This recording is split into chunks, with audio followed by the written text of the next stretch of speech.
Olá, eu sou Fernanda Aparecida da Silva, aluna do curso de Pedagogia da Faculdade IMES. Bom, o motivo desse vídeo, o objetivo dele é a apresentação de uma análise no projeto político-pedagógico de uma instituição em que visitei nos dias 25 e 26 de março de 2025. Essa análise faz parte do trabalho de pesquisa desenvolvida através da disciplina Prática de Ensino 7, disciplina essa que objetiva a aplicação, pesquisa e análise dos conceitos teóricos que fazem parte do curso em sua modalidade prática. Bom, para início de conversa, os autores Libânio Oliveira e Tosh defendem que o projeto é um documento que propõe a direção política e pedagógica para o trabalho escolar. Então, o projeto ele propõe uma direção, formula metas, prevê ações, institui procedimentos e instrumentos de ação. E também a Lei de Diretrizes e Bases 93/94 de 1996, esse artigo 12, inciso 1, prevê que os estabelecimentos de ensino, respeitadas as normas comuns de seu sistema de ensino, terão a incumbência de elaborar e executar a sua proposta pedagógica. Então, cada escola tem em si, no seu projeto político-pedagógico, a sua proposta pedagógica. Na realização do trabalho, visitei nos dias 25 e 26 de março de 2025 a Escola Municipal Professora Maria Vieira. Nela, pude analisar os documentos, projetos político-pedagógicos. Também a diretora da instituição que me recebeu na escola me passou uma lista, das ações letivas que seriam aplicadas durante o ano, que eu pude perceber o que foi registrado, estabelecido no projeto político-pedagógico, também na prática pedagógica da escola. No primeiro dia foi um dia de anotações, leitura e análise. E no segundo dia, como demonstra a imagem, foi o dia da observação, que pude observar os espaços da escola para que, se de fato o que estava proposto no projeto político-pedagógico da escola visitada fosse coerente com o que a realidade vivenciada, o que se fosse observável na realidade da escola. Destaquei como ponto principal do projeto político-pedagógico esse trecho que fala que a educação deve ser para a vida, a forma como a escola entende a educação em seu projeto político-pedagógico, que ela deve se basear na democracia, no diálogo entre os cidadãos. E para a sociedade, que indivíduo a escola pretende formar? A escola prioriza um sujeito histórico e participativo que constrói seu conhecimento a partir da pesquisa como prática cotidiana, na comunidade que está inserido e na sala de aula. Dentro dessa perspectiva, esperamos estar colaborando para o processo de democratização do conhecimento socialmente e historicamente construído e a própria democratização da sociedade. O termo democratização é um termo bem recorrente no projeto político-pedagógico da escola. Então, diante desses trechos que destaquei, pude fazer uma análise do projeto político-pedagógico como um todo, que ele realmente descreve o contexto social, a comunidade que a escola está inserida de maneira minuciosa e detalhada. Ele contempla as diferenças e identidades de forma inclusiva nas relações étnico-raciais. Esse projeto analisado, ele destaca que as contribuições históricas da população negra e dos povos indígenas, devem ser trabalhados em sala de aula. Todas essas contribuições na aula de história devem ser trabalhadas, além de projetos, palestras, com profissionais como psicólogo, visando o combate ao racismo ou qualquer outra forma de preconceito. Também o PPP estabelece sobre a formação continuada que os docentes devem priorizá-la, fala sobre cursos de aperfeiçoamento e momentos de estudo que devem ser dedicados pelos profissionais diante de qualquer demanda que houver no trabalho. Bom, os pontos principais também analisados diante daquele trecho que eu destaquei, que a educação deve ser para a vida, a gente pode observar o vínculo também da escola com a comunidade, priorizando a participação com os pais nas atividades da escola, bem como a comunicação com a família, visando sanar a falta de frequência dos alunos. O PPP também aborda no que diz respeito aos direitos humanos, que é intolerável qualquer tipo de violência, bullying, estabelece ações de combate a agressões físicas, verbais, indisciplina, entre outros. Também é trabalhado na escola a Semana de Educação para a Vida, né, que são os temas transversais, como foi destacado no início, que a educação deve ser para a vida. Os temas transversais, né, o combate à violência, projetos, né, combate às drogas, violência, intolerância, racismo, entre outros, são trabalhados nessa Semana de Educação para a Vida, onde há palestras de diversos profissionais dentro desse tema. Bom, os pontos principais analisados também foram: a escola tem como meta a melhoria dos alunos na leitura, na tabuada, para melhor desempenho nas avaliações externas, né?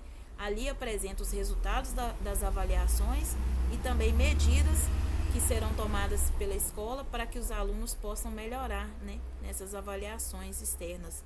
E uma delas são o incentivo à leitura e a tabuada. E também nos processos avaliativos são considerados a construção do conhecimento dos alunos, ou seja, os alunos, principalmente na educação infantil, né, todo o processo de desenvolvimento deve ser anotado pelos professores e avaliado. Dessa forma, sobre responsabilidade socioambiental, o assunto é trabalhado em sala de aula, nas aulas de ciência, por meio de projetos, e também uma vez ao ano é realizada na escola a feira de ciência, que são tratados os temas de consciência ambiental, né? É perceptível a relação entre o proposto no projeto político-pedagógico analisado e o que é vivenciado ou praticado na escola? Através da observação, pude ver que muitas coisas são perceptíveis, mas não toda a totalidade, né? Muitas coisas faltam ainda para ser perceptíveis devido ao contexto desse trabalho, que foi, né, um curto período de tempo. Mas o que eu pude observar na questão do incentivo à leitura, né, esse cantinho da leitura na sala do segundo ano, como incentivo, né, depois do recreio são o que está proposto no projeto de ter um momento de leitura uma vez por semana. Essas crianças leem os livros e após o recreio, uma vez por semana, elas recontam aquilo que elas leram ou mencionam um fato muito interessante que elas encontraram na leitura. Essa segunda foto fala dos acessos aos recursos pedagógicos, né? Aí eu pude observar que alguns recursos, devido à nossa região ser uma zona rural, né, área de rural, a gente pode observar que muitas coisas os alunos não têm acesso, como computadores, tablets, internet, que muitos não têm ainda, a escola proporciona. E também, né, eu observei o jogo de xadrez que o professor estava utilizando nas aulas, é um recurso que não é muito acessível, né? Assim, no contexto que a gente está vivendo, na região que a gente vive, não é muito acessível. E isso foi promovido nas aulas do professor e está estabelecido no projeto político-pedagógico, o uso de diversos recursos pedagógicos. Outra coisa é esse mural, que foi na semana anterior uma palestra que houve na escola sobre a conscientização do combate à violência das mulheres. E o combate à violência é algo que está bem explícito no projeto político-pedagógico. Isso, de fato, também foi observável. E esse mural ficou lá, né, na semana que visitei, ele já estava lá. Mas a palestra foi na semana anterior. Outra coisa que eu observei foi uma meta da gestão administrativa sobre a construção de um parque, né, para as crianças. Realmente a área desse parque foi preparada, né, foi pintada essa parede. Então é algo que está no projeto político-pedagógico que pode ser observado. Também essa área verde, também nessa preservação da escola, com as árvores, também vem falando sobre a responsabilidade ambiental que está exposta no projeto político-pedagógico. Aqui a intenção também foi de demonstrar uma horta que tem ao fundo aqui, mas a imagem não ficou nítida, mas é uma horta ali onde são desenvolvidos projetos, né, que foram explicitados no PPP da escola visitada. Bom, o que pode ser acrescentado no PPP analisado. né? Muitas coisas são positivas, são boas, mas algumas coisas que precisam ser acrescentadas. Uma delas, reformar alguns locais na escola, tornando-os acessíveis, como por exemplo os banheiros que ainda não são acessíveis e brinquedos acessíveis no parquinho, né? Como eles já estão construindo o parquinho. Então são metas que a gestão administrativa pode acrescentar no PPP. E outra questão também é a responsabilidade socioambiental, né? Não só expor assuntos somente na feira de ciências ou atividades na sala, mas também promover discussões da escola em locais como o centro de reciclagens, visando conscientizar sobre o consumo e descarte consciente, promovendo ações, projetos sustentáveis como economia de energia, reaproveitamento do lixo orgânico para utilizá-lo na horta da escola. Né? Então, tudo isso é uma relação entre escola e comunidade. Né? Então, esses dois pontos destacados aí, o primeiro, né? A questão da inclusão, né? Para a escola não só promover palestras sobre inclusão, mas ações inclusivas e também ações que vão estar dentro da responsabilidade socioambiental. Também questão de economias, né, na escola, economizar energias, como eu pude observar, muitas coisas nas salas de aula, né, na hora do recreio, os ventiladores ficam ligados, as lâmpadas. Então, pequenas ações, né, que podem ser propostas no projeto político e pedagógico pode influenciar também no currículo, né, no ensino das crianças nessa questão, no ensino dos alunos nessas questões. Considerações finais, né? É fundamental para concluir que a instituição escolar, em seus processos decisórios na elaboração do projeto político-pedagógico, que ela realmente conheça e compreenda o contexto no qual está inserida, bem como as demandas específicas da comunidade, além de ouvir e dar voz a todos os segmentos que envolvem o processo pedagógico, pois quanto maior diálogo e participação dos envolvidos, mais próxima do ideal de seu público a mesma estará. Entendo também a importância de se revisar e sempre melhorar o que for necessário. É importante também que nesse processo os saberes dos discentes também sejam valorizados e que sejam tratados de forma igualitária e promova, através do conhecimento, o acesso a outros patamares da sociedade.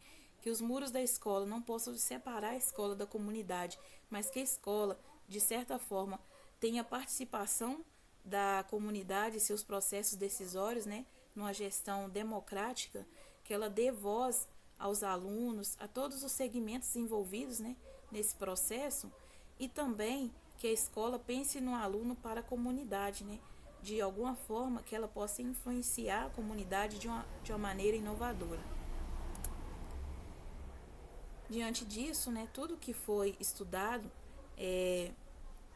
me possibilitou a buscar um aprofundamento maior sobre o tema, que é de suma importância, né, nessa área profissional no futuro, na profissão, no exercício da profissão, é algo muito importante o conhecimento dessa área. E esse trabalho, ele contribuiu muito para que eu buscasse esse conhecimento. Dessa forma, eu já deixo meus agradecimentos.